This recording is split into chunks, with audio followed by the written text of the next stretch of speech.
आइए देखते हैं सुमित ज्ञान यूट्यूब चैनल में। स्वागत है सभी दर्शकों का, हमारे भाई बहनों का स्वागत है हमारे सुमित ज्ञान यूट्यूब चैनल में। सभी दर्शकों से मेरी तरफ से जय श्री कृष्णा, जय जय श्री सीताराम। आप लोगों से आग्रह करेंगे कि हमारे सुमित ज्ञान यूट्यूब चैनल के साथ हमेशा जुड़े रहें और पाएं ऐसी ज्ञानवर्धक जानकारियां जो हम ले करके आप लोगों के समक्ष में आ रहे हैं। मित्रों, कुछ लोग ये कहा करते हैं भगवान विष्णु और भगवान शिव और भगवान ब्रह्मा जी ये अलग अलग हैं, लेकिन मित्रों ये तीनों देवता एक ही हैं, एक ही देवता के तीनों स्वरूप हैं। जो भगवान विष्णु हैं वही भगवान शिव हैं, जो भगवान शिव हैं वही भगवान नारायण हैं, जो भगवान ब्रह्मा हैं वही विष्णु हैं वही शिव हैं। ये तीन रूपों में हैं। वास्तविकता ये है कि ये तीनों एक ही हैं। आइए मित्रों, एक बार क्षीर सिंध में भगवान नारायण वैकुंठ लोक में सोए हुए थे। उन्होंने स्वप्न में देखा, क्या देखा? उन्होंने स्वप्न में देखा करोड़ों चंद्रमाओं की कांति वाले त्रिशूल डमरूधारी सोड़ा भरण भूषित सुरेंद्र वंदित सिद्ध सेवित्र त्रिलोचन भगवान से प्रेम और आनंद तारेक से उन्मत्त होकर उनके सामने नृत्य कर रहे हैं। उन्हें देखकर भगवान विष्णु हर्ष से गदगद हो उठे और अचानक उठकर बैठ गए। भगवान नारायण ने स्वप्न में भगवान शिव को देखा। कुछ देर तक ध्यानस्थ बैठे रहे।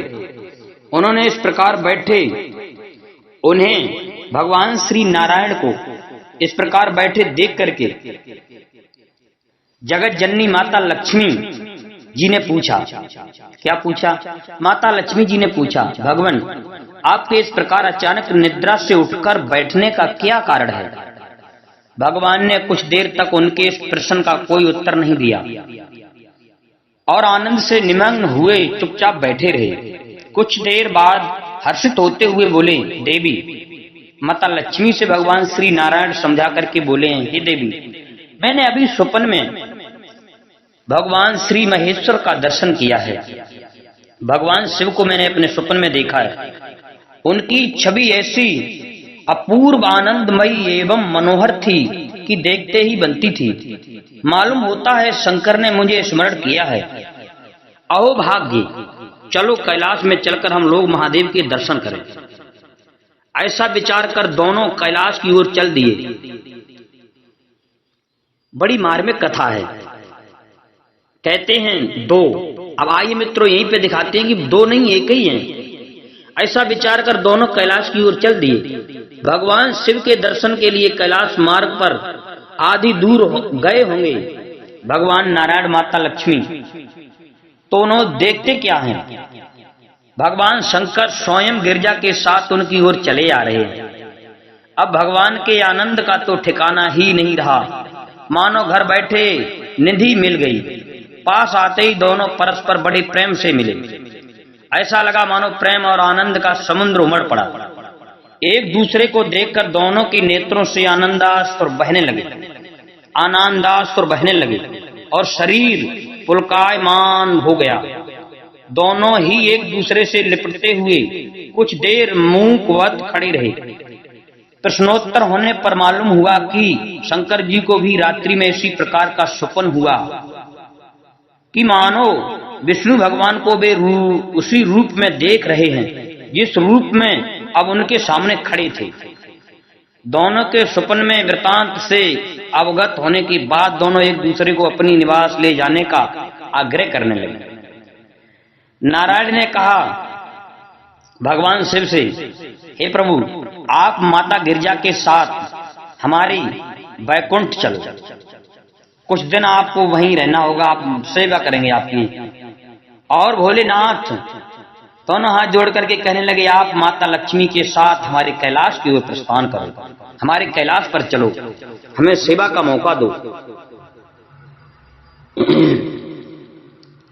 अब भोले बाबा कहते हैं, भगवान श्री नारायण कहते हमारे वैकुंठ चलो। भोलेनाथ कहने लगे कि कैलाश की ओर प्रस्थान किया जाए।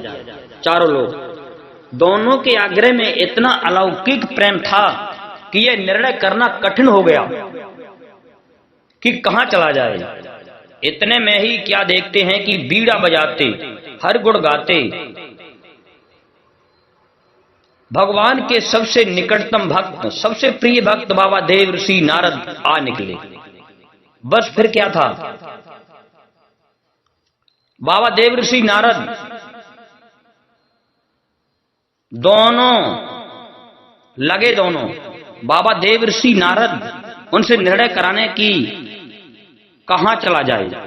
भगवान शिव और भगवान नारायण ने नारद से ही पूछ लिया, नारद एक बात बताओ, अब कहां चला जाए, कैलाश की ओर या वैकुंठ की ओर। उस अलौकिक मिलन को देखकर बाबा नारद तो स्वयं अपनी सुध बुध भूल गए और लगे मस्त होकर दोनों का गुणगान करने। अब निर्णय कौन करे। बाबा नारद तो वीणा लेकर के नाचने लगे।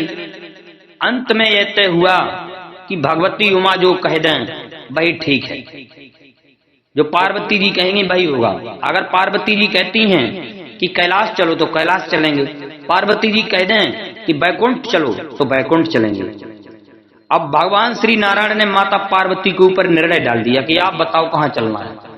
भगवती उमा पहले तो कुछ देर चुप रही, अंत में वे दोनों की ओर मुख करते हुए बोली, हे नाथ, हे नारायण, आप लोगों के निश्चल अनन्य एवं अलौकिक प्रेम को देखकर तो यही समझ में आता है कि आपके निवास अलग अलग नहीं है।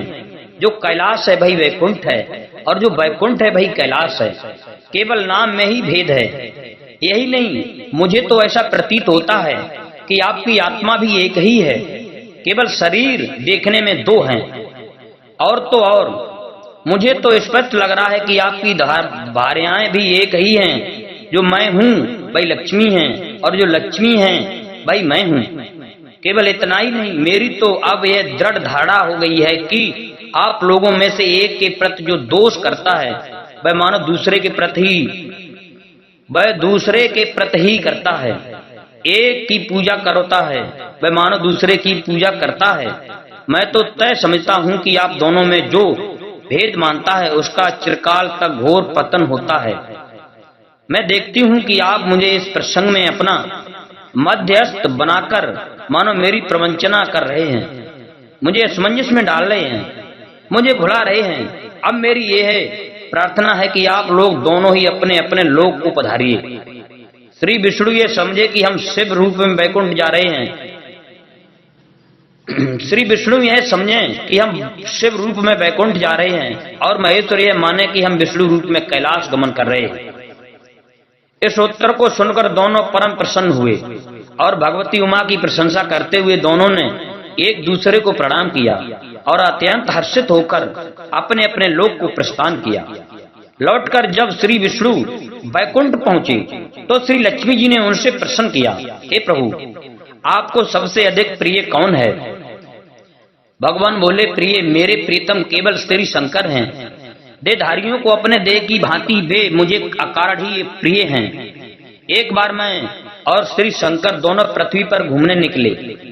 मैं अपनी प्रियतम की खोज में इस आशय से निकला कि मेरी ही तरह जो अपने प्रियतम की खोज में देश देशांतर में भटक रहा होगा वही मुझे अकारण प्रिय होगा।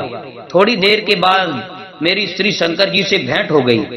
वास्तव में मैं ही जनार्दन हूँ और मैं ही महादेव हूँ। अलग अलग दो घड़ों में रखे हुए जल की भांति मुझ में और उनमें कोई अंतर नहीं है। शंकर जी के अतिरिक्त शिव की चर्चा करने वाला शिव भक्त भी मुझे अत्यंत प्रिय है। इसके विपरीत जो शिव की पूजा नहीं करते वे मुझे कदापि प्रिय नहीं हो सकते। इस तरह जो शिव की पूजा करता है वह वैकुंठ वासी विष्णु को भी स्वीकार है और जो श्री विष्णु की वंदना करता है वह त्रिपुरारी को भी मना लेता है। जय श्री कृष्ण मित्रों, जय जय श्री सीताराम। तो कुछ लोग ये कहा करते हैं भगवान शिव और हैं, भगवान श्री नारायण और हैं। ऐसा नहीं सोचना चाहिए। ये एक ही हैं, जो भोले हैं वही भगवान नारायण हैं, वही प्रभु राम हैं, वही कृष्ण हैं। ये शरीर इनके अलग अलग हैं लेकिन एक ही है। अनेक रूपों में कहते हैं भगवान के अनेक नाम होते हैं, अनेक रूप होते हैं, अनेक रूपों में भगवान प्रकट होते हैं। कभी राम बन के, कभी श्याम बन के। जब पृथ्वी पर पाप बढ़ता है अत्याचार बढ़ता है तो भगवान अनेकों रूप धारण कर लेते हैं। भगवान ने देखा पृथ्वी पे संकट है तो शूकर का रूप धारण कर लिया। भगवान ने देखा पृथ्वी पे अधर्म का भार बढ़ रहा है, रावण कुंभकर्ण जैसे अत्याचारी बढ़ गए, तो प्रभु श्री राम के रूप में भगवान ने ये अवतार लिया। हनुमान के रूप में भगवान शिव आए। मतलब एक ही चीज है, रूप अनेक धारण करके जब जब होए धर्म के हानि बाढ़े असुर अधम अभिमानी, तब तब धर प्रभु विविध शरीरा। अनेक प्रकार के रूप धारण करते हैं भगवान श्री नारायण। और हरे कृपानंद सज्जन पीरा। तो हम लोगों को ये भ्रम नहीं रखना चाहिए कि ये तीन है, ये एक ही है। जिसकी हम ऐसा नहीं करना चाहिए कि कुछ लोग शिव की पूजा करते हैं, भगवान नारायण की आलोचना करते हैं, कुछ नारायण की पूजा करते हैं, भगवान शिव की बुराई करते हैं। ये महामूर्खता होती है, ऐसा कभी नहीं सोचना चाहिए। हमें ये सोचना चाहिए कि जो भगवान शिव हैं भाई नारायण हैं, भाई राम हैं, भाई कृष्ण हैं, उन्हीं के अनेकों रूप हैं, भाई लक्ष्मी हैं, भाई पार्वती हैं, प्रभु के ही अनेकों रूप हैं। ये संसार ही प्रभु है, संसार पूरा जितना हम संसार देख रहे हैं, वन है, पशु पक्षी, आज सभी में भगवान का ही स्वरूप समझना चाहिए। सिया राम में सब जग जानी, भगवान राम और सीता में संसार समाया है।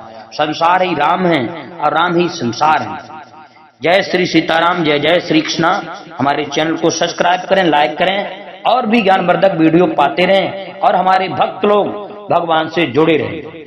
यही हमारी आप लोगों से आकांक्षाएं हैं। जय जय श्री सीताराम, जय जय श्री राधेश्याम।